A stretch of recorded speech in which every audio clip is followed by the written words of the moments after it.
비행기 타고 멀리 이제 한국에 가족 만나러 갔고, 또 어떤 분들은 또 비행기 타고 또 한국이 아닌 뭐 다른 곳에 가족을 만나러 갔습니다. 가족은 서로에게 끌림이 있습니다. 우리가 하루 종일 밖에서 일을 마치고 나서 우리가 집으로 돌아가죠. 거기에는 뭐 침대가 있기 때문도 뭐 그렇긴 하지만 그것보다는 가족이 있기 때문에 우리는 모든 일을 마치고 우리는 가족에게 돌아가는 것입니다. 혼자 사는 사람들, 그 사람들은 혼자 여기서 일을 하면서 살긴 하지만 그렇더라도 가족에 대한 그 그리움은 늘 마음속에 품고 살아갑니다. 그렇게 살다가 어떤 특별한 계기가 있을 때 그 그리움을 가지고 가족을 찾아가게 되는 겁니다. 우리들에게 이렇듯 가족에 대한 그런 그리움들, 그리고 그 끌림이 있는 것처럼 놀랍게도 하나님 역시 여러분 그렇습니다. 하나님은 당신의 백성들에 대한 그런 그리움이 있습니다. 그 그리움이 그냥 차가운 그리움이 아니라 하나님께서 당신의 백성들에 대해서 갖는 그 그리움은 아주 뜨거운 그런 그리움입니다. 하나님 당신의 백성들에 대해서 가졌던 그 뜨거운 그리움이 단 한 번도 식어본 적은 없습니다. 하나님 항상 하나님의 사람들과 함께하고 싶어 하셨고, 그리고 무슨 일이 있어도 떠나기를 하나님 원하지 않았습니다. 그런데 하나님께서 당신의 사람들과 함께 하는 그런 시간들이 있기 위해서는 준비가 좀 필요했습니다. 여러분, 우리 예를 좀 들어볼까요? 우리가 스위스 있다가 한국에 우리 가족을 만나러 가게 되죠. 근데 가족을 만나러 갔는데 정작 내가 가서 어디 짐을 풀 곳도 없고, 그리고 내가 가서 잘 곳도 없다. 그러면 어떻게 될까요? 좀 당황하고 좀 당혹스럽겠죠. 가족을 만나러 먼 길을 갔는데 내가 쉴 곳이 없고 짐을 풀 곳도 없다. 그러면 잠깐 가족 만나서 같이 있다가 호텔로 우리들 또 발걸음을 옮기고, 그리고 또 다시 찾아오고 이런 일들 우리 반복을 해야 될지도 모릅니다.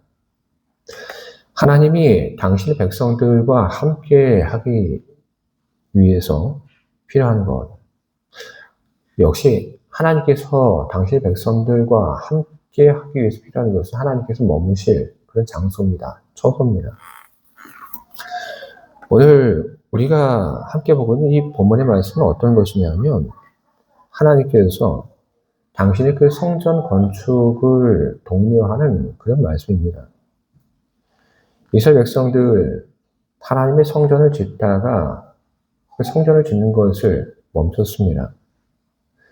먹고 살기 어려웠고, 그리고 주변 여러 또 세력들이 방해를 해서 하나님의 그 성전을 짓다가 성전을 짓는 것을 무려 16년 동안 멈춰버리게 된 겁니다. 언제 다시 시작할지 그런 계획도 없습니다. 그런 속에서 하나님께서 오늘 본문의 말씀을 가지고 다시 성전을 지어라, 그렇게 이야기를 하고 있는 것입니다. 스가랴 선지자를 통해서 하나님 성전을 다시 지으라고 말씀하셨는데, 우리는 그 말씀 속에서 성전이라고 하는 것이 그냥 건물 따위가 아니라고 하는 것을 우리는 보게 됩니다. 하나님은 스가랴 선지자를 통해서 말씀하십니다.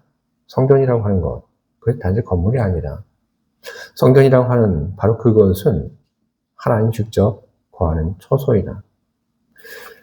그 성전이 완성이 되게 되면, 하나님 머무실 곳이 완성이 되게 되면 하나님은 바로 거기에 머무실 것이고, 그리고 거기에 머무시는 하나님께서 또한 구원을 위해서 일하시고, 그럼으로써 이스라엘이 회복이 되고, 그리고 이스라엘만 회복이 되는 것이 아니라 온 세상이 하나님의 은총 속에서 구원을 얻게 될 것이다. 바로 그 약속을 하나님께서는 스가랴 선지자를 통해서 하신 것입니다.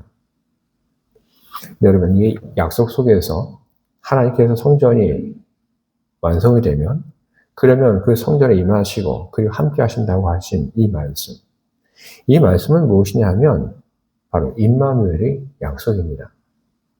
하나님께서 백성들 가운데서 언제까지나 함께 하시겠다는 바로 임마누엘의 약속입니다. 구약의 이 본문에 있는 이 말씀을 받은 사람들, 이 사람들은 스가랴의 그 예언을 들었습니다. 그리고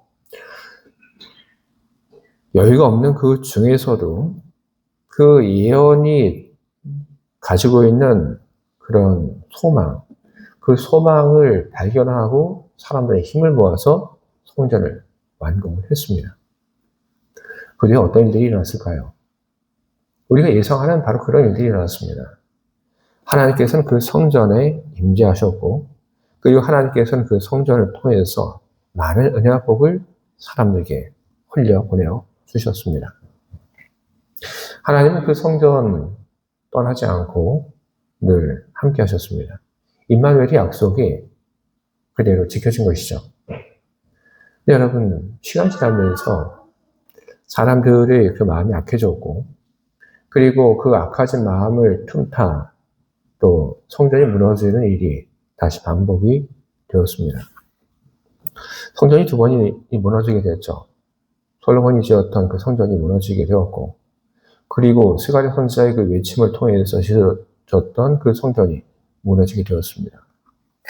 두 번의 그 성전의 무너짐을 하나님 겪으셨지만, 하나님께서는 하나님 머무실 처소를 또 다시 준비를 시키십니다. 근데 이번에는 어떤 건물이 아니라 주님께서 머무실 저 여러분 안에 있는 그 성전을 준비시키십니다. 참된 임마누엘, 그 임마누엘이 완성을 위해서 바로 그런 준비가 필요한 것이고, 그리고 우리 안에 있는 그 성전을 준비하라고 하는 하나님의 그 뜻을 받들어서 하나님의 사람들 중에 몇 사람이 순종하고 헌신하고 그리고 실천하는 그런 일들을 하게 됩니다. 마리아의 순종, 세례요한의 회개의 선포, 바로 그런 일들을 통해서 사람들이 하나님의 메시지를 분명히 받게 되었고, 그리고 그 메시지를 받게 된 사람들이 하나님이 머무실 수 있는 내 안에 그 성전을 만들기에 열심을 다했던 겁니다. 그리고 마침내 예수님께서 이 땅에 오셨습니다. 비록 화려한 건물로서의 성전, 그것이 주님의 오심을 준비하고 주님을 그곳으로 모셔드리지는 못했지만 주님이 오시는 것을 정말로 갈망했던 사람들의 그 마음속으로 주님의 오심을 바라며 그리고 마음속에 모든 악한 것을 떨쳐내고 정결하게 주님이 오실 주님의 처소를 준비하려고 했던 바로 그런 사람들의 마음속으로 주님께서 임재하셨습니다.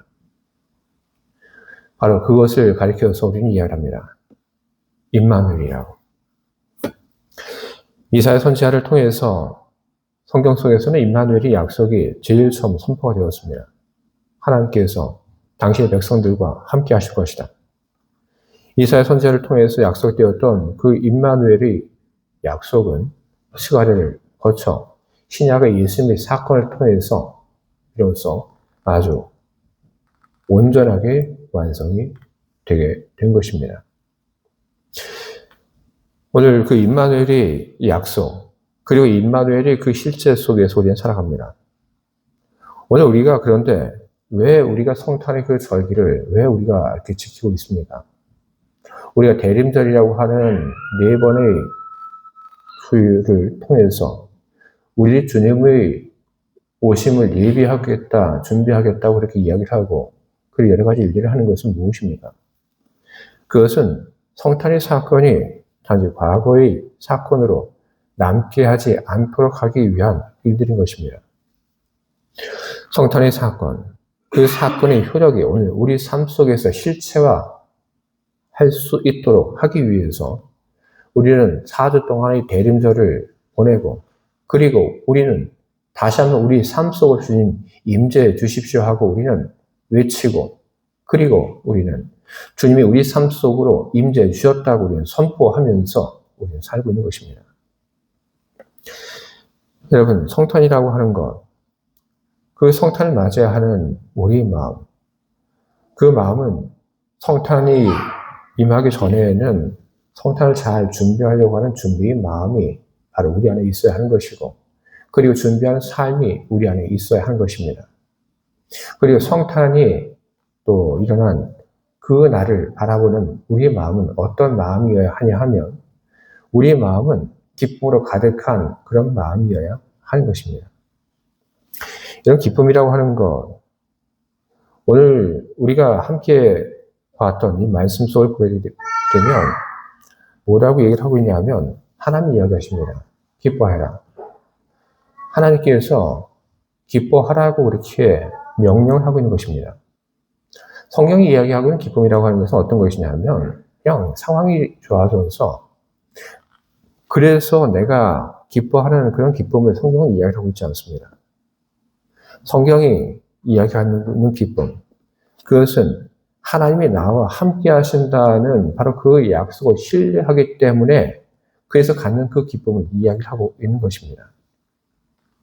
우리는 늘 우리 삶 속에 부족한 것을 많이 봅니다. 아픈 사람도 있죠. 그리고 또 건강이 좋지 않은 사람도 있죠. 아픔과 건강이 좋지 않아요. 똑같은 얘기인데. 그리고 또 어떤 결핍이 있죠.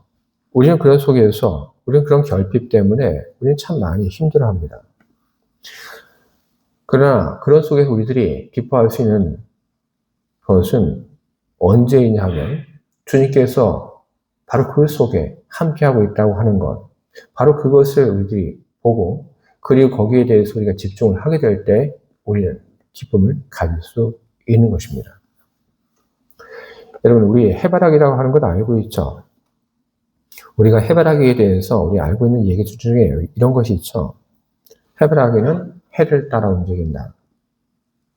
여러분 다 들어보셨죠? 그 얘기가 우리들에게는 상식으로 이렇게 많이 남아 있습니다. 근데 여러분, 모든 해바라기가 그러나 해를 따라 움직이지 않습니다. 어린 해바라기는 해를 따라 움직입니다. 아침에는 동쪽을 향하고, 그리고 낮에는 머리를 향하고, 그리고 저녁에는 서쪽을 향합니다. 해를 따라 움직이는 거죠. 그리고 해가 넘어간 그 밤에 그 어린 해바라기는 어떻게 하냐 하면, 그 고개를 돌려서 해가 뜰 동쪽으로 자기를 맞춥니다. 그런데 다 자란 그 성장을 멈춘 해바라기는 해를 따라 움직이지 않습니다. 다 자란 해바라기는 그 꽃의 방향을 그냥 동쪽으로 그냥 고정시켜버립니다. 우리는 어떻게 살아야 하는 것입니까? 우리는 우리 시선, 그리고 우리의 마음을 항상 주님께 맞추고 우리는 살아가야 하는 것입니다. 혹시 우리들 중에는 이미 우리는 다 온전히 성장했다, 그렇게 생각하며 더 이상 주님이 필요 없는, 주님의 말씀도 필요 없고, 그리고 주님이 인도하시는 그 인도함도 필요 없고, 주님이 주시는 은총도 필요 없다고 이야기를 하는 그런 성장이 멈춰버린, 다 커버린 그런 해바라기처럼 살아가는 그런 사람은 없는가 우리는 돌아봐야 하는 것입니다. 여러분, 우리는 언제나 주님이 필요합니다. 우리는 언제나 주님을 바라보고, 우리는 언제나 주님으로 인해서 기뻐하고, 그리고 행복하고, 우리는 그 주님으로 인해서 능력을 얻는 그런 사람들이 우리는 되어야 할 것입니다. 이제 곧 성탄입니다. 이 성탄이 다가왔지만 나의 어려운 일로, 고통으로, 그리고 안 좋은 일로 기뻐할 수 없는 그런 분이 있다고 한다면 여러분 이렇게 하시기 바랍니다. 여러분을 기뻐할 수 없는 바로 그 자리, 그 문제, 그 자리에 주님이 계심을 떠올려 보시기 바랍니다. 주님이 나의 그 어려운 문제 속에, 약함 속에 임재하셨다. 그리고 주님이 그 자리에 임재하셨음을 믿으며 여러분 고백하시기 바랍니다. 이렇게 고백하시기 바랍니다. 주님이 나의 약함 속에 임재하셨음을 믿습니다. 주님께서 나의 이 연약함 가운데 함께 하심을 믿습니다. 우리들이 그렇게 이야기를 하게 될 때, 우리는 그 속에서 우리는 기뻐하고 감사할 수 있는 이유를 찾고, 우리는 내 문제가 아직 해결되지 않았음에도 불구하고 주님으로 인해서 우리는 기뻐할 수 있는 사람이 될 수 있을 것입니다. 우리들이 그런 삶을 살아가게 될 때 세상은 여러분 달라지게 됩니다. 세상이 어떻게 달라지게 될까요? 여러분, 예수님을 알지 못하는 사람들이 여러분 성경을 읽을까요? 물론 간혹 그런 일들이 있긴 하지만 대개의 경우는 그렇지 않습니다. 예수님을 알지 못하는 사람들이 있는 것은 뭘까요? 그건 얼굴이죠. 예전에 제가 들었던 그런 예화 중에 이런 것이 있습니다. 어떤 사람이 한 낯선 도시에 가서 예배를 드리러 갈 교회를 찾고 있었습니다. 어느 교회를 갈까 고민하던 이 사람이 거기 있던 그 경찰을 발견하고 그 경찰에게 물어봤습니다. 내가 지금 이 도시에 처음 왔는데 내가 어느 교회를 가서 내가 예배를 드리면 좋을까요? 그렇게 물어봤습니다. 그랬더니 그 경찰이 이야기를 해요. 저기 있는 저 교회 가서 그 예배를 드리도록 하십시오. 이상하잖아요. 왜 저 교회를 가라고 이렇게 추천할까 해서 경찰에게 물어봤던 그 사람이 이유를 물어봤습니다. 왜 나에게 저쪽 교회 가서 예배를 드리라고 그렇게 추천했습니까? 그래서 하는 말이 저 교회에서 예배를 드리고 나오는 사람들 그 얼굴을 보면 얼굴이 참 환합니다. 그래서 당신에게 저 교회 가라고 그렇게 추천을 했습니다.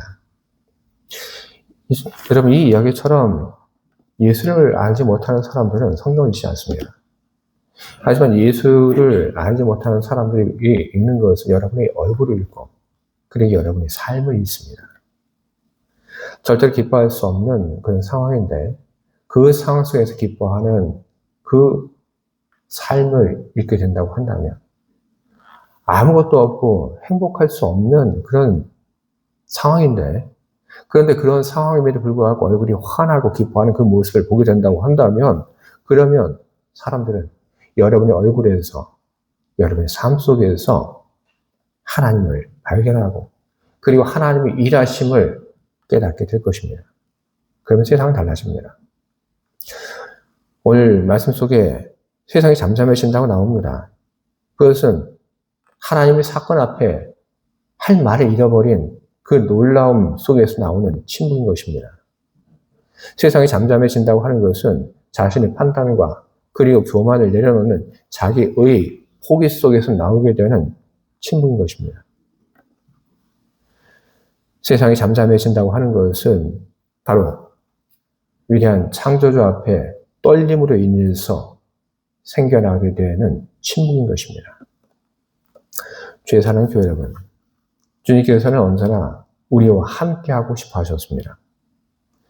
언제나 우리와 함께하고 싶어 하셨던 그 하나님은 구약에서 함께하기 위한 일들을 하셨고 그리고 성전이 만들어졌을 때 주님께서는 그 성전에 머무시며 언제나 백성들을 올바른 길로 인도하시고 많은 은혜와 복을 베풀어 주셨습니다.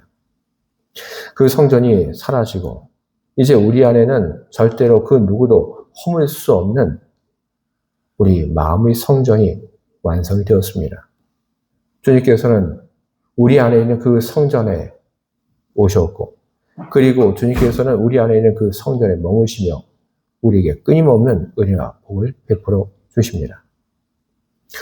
성탄, 이 성탄이라고 하는 것은 우리 안에 있는 성전이 완전히 만들어졌고 그리고 주님께서 우리 안에 만들어진 그 우리 안에 성전으로 임하신 바로 그 날을 우리들이 기억을 하는 날입니다.